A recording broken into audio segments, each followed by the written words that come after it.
Hello guys welcome back to my channel है। So आज चाहिँ म बौद्धातिर यसो घुम्न आएको है। यदि मेरो भिडियोहरू हजुरहरूलाई कस्तो लाग्छ, यति राम्रो लागेमा लाइक कमेन्ट सेयर सब्सक्राइब चाहिँ गर्न नभुलिदिनु होला है त गाइज।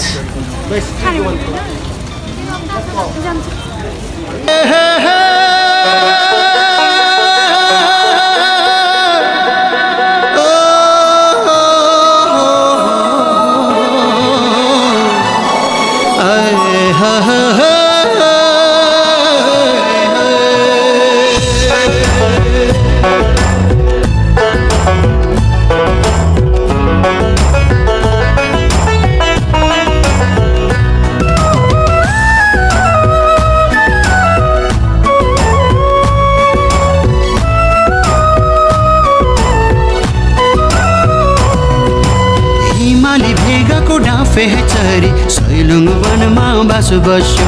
हिमाली भेगाको डाँफे चरी सैलुङ वनमा बास बस्यो। डम्फु साँझमा भेट भयो मैचङ यो मनमा मायाको आस बस्यो। डम्फु साँझ